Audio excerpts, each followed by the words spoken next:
একটি গরুতে অথবা একটি মহিষে, একটি উটে কতজন ব্যক্তি অংশগ্রহণ করতে পারবে কুরবানির উদ্দেশ্যে? রাসূলুল্লাহ সাল্লাল্লাহু আলাইহি ওয়াসাল্লামের এ ব্যাপারে নির্দেশনা আমরা পাই।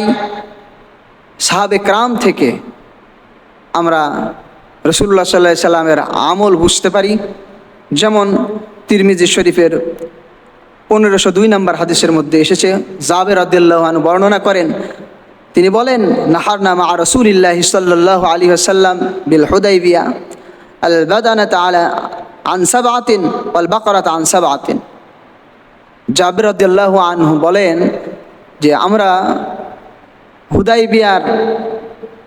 হুদাইবিয়াতে রাসূলুল্লাহ সাল্লাল্লাহু আলাইহি ওয়াসাল্লামের সঙ্গে একটি উট কুরবানি করেছি 7 জনের পক্ষ থেকে, একটি গরু কুরবানি করেছি 7 জনের পক্ষ থেকে। কাজে এই হাদিসগুলো থেকে বোঝা যায় একটি গরুতে, একটি উটে 7 জন ব্যক্তি অংশগ্রহণ করে কুরবানি সম্পাদন করতে পারবে। প্রত্যেকে এক এক ভাগ করে অংশ নিতে হবে। যদি কারো অংশ কম হয়, 1 ভাগ 7 ভাগের 1 ভাগের চেয়ে কম হয়, তাহলে তার কুরবানি হবে না, কারো কুরবানি হবে না। উদাহরণস্বরূপ একটা গরুর দাম যদি হয় 70,000 টাকা, তাইলে প্রত্যেক ব্যক্তিকে 10,000 করে জমা দিতে হবে। একটি গরুর মূল্য যদি হয় 70,000 টাকা, এখানে 7 জন ব্যক্তি অংশগ্রহণ করলে প্রত্যেককেই 10,000 করে টাকা দিতে হবে।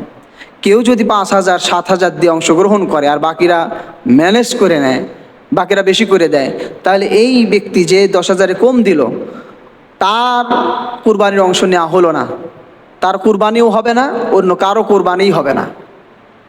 হ্যাঁ, এক্ষেত্রে একটা সুন্দর সমাধান হতে পারে।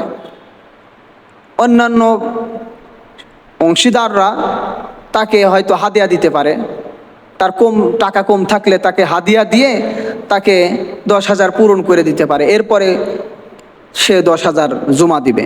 এভাবে করে হলেও তাকে 10,000 জমা দিতে হবে, একটি পূর্ণ ভাগ নিতে হবে। একটি পূর্ণ ভাগ যদি না নেওয়া হয়, ওই ব্যক্তিরও কোরবানি হবে না, অংশগ্রহণকারী অন্যান্যদেরও কোরবানি শুদ্ধ হবে না। কোরবানির পশুতে অংশগ্রহণকারী প্রত্যেকের জন্য জরুরি হলো নিয়ত থাকা আল্লাহর সন্তুষ্টি অর্জন করা, আল্লাহর হুকুম পালনের উদ্দেশ্যে তার কুরবানি করা।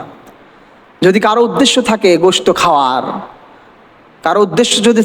খাওয়ার, তাইলে তার কুরবানিও যেমন হবে না, অন্যান্য অংশগ্রহণকারীদেরও কুরবানি শুদ্ধ হবে না।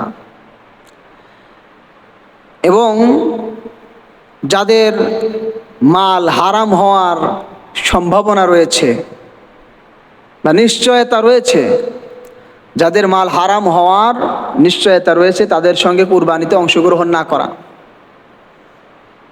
এক্ষেত্রে করণীয় হলো প্রত্যেককেই অংশগ্রহণ করার সময় বলে দেওয়াই কথা যে আমরা কেউ এখানে হারাম মাল দেব না, সকলে হালাল মাল দেওয়ার চেষ্টা করব।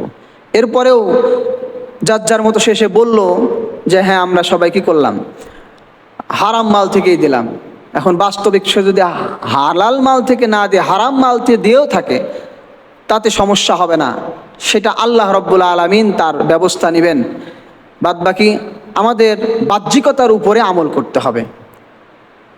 এই কুরবানির অংশগ্রহণ করার ক্ষেত্রে আমাদেরকে লক্ষ্য রাখতে হবে দিনদার ইমানদারদের সঙ্গে শরিক হওয়া, ফাসেক ফুজ্জারদের সঙ্গে শরিক না হওয়াই চাই। তাদের নিয়তের মধ্যে গরমিল থাকাটাই স্বাভাবিক। একজন খালেস প্রকৃত ইমানদারের আমলের মধ্যে যে ইখলাস থাকে, একজন ফাসেক ফুজ্জারের মধ্যে ওই ইখলাস না থাকাই স্বাভাবিক। এজন্য এটা যদিও জরুরি না, এদের সঙ্গেও অংশগ্রহণ করলে এদের উদ্দেশ্য যদি থাকে, কুরবানির উদ্দেশ্য যদি থাকে যে আল্লাহ রব্বুল আলামিনকে সন্তুষ্ট করা, গোশত খাওয়ার নিয়ত না, যদিও কুরবানি শুদ্ধ হয়ে যাবে, তারপরেও এদের থেকে পরহেজ করা চাই। কুরবানির ভাগ বা অংশ গ্রহণের ক্ষেত্রে আমাদেরকে কি বেজোড় সংখ্যা গ্রহণ করতে হবে না জোড় সংখ্যা গ্রহণ করতে হবে? একটা গরুতে 7 জন অংশগ্রহণ করতে পারে, তার অর্থ হলো এই গরুতে বা উটে 7টা অংশ আছে, 7জন নিতে পারে। এখন এক্ষেত্রে কোনো জোর বিজোরের বাধ্যবাধকতা নাই। একটা গরুতে 2জন যেমন অংশগ্রহণ করতে পারে, 3জন অংশগ্রহণ করতে পারে, 4জন অংশগ্রহণ করতে পারে, 5জন অংশগ্রহণ করতে পারে, 6জন অংশগ্রহণ করতে পারে, সর্বশেষ 7জন অংশগ্রহণ করতে পারে। 8জন অংশগ্রহণ করা চলবে না। এজন্য আমরা নিজেদের পক্ষ থেকে বেজোর সংখ্যা হতে হবে, একটা গরু একজনের পক্ষ থেকে হইতে হবে, বা 3জনের পক্ষ থেকে হইতে হবে, বা 5জনের পক্ষ থেকে হইতে হবে, এই বাধ্যবাধকতা আরোপ না করি। রাসূলুল্লাহ সাল্লাল্লাহু আলাইহি সাল্লাম এমন বাধ্যবাধকতা দেন নেই, বরং তিনি সুযোগ দিয়েছেন 7জন পর্যন্ত অংশগ্রহণ করার। কাজেই শরীয়তের এই বিধানটা শরীয়তের বিধানের মতোই আমরা যেন রাখি, এই ব্যাপারে আমরা খেয়াল রাখব, আমরা কোনো রকমের ভ্রান্তির শিকার না হই।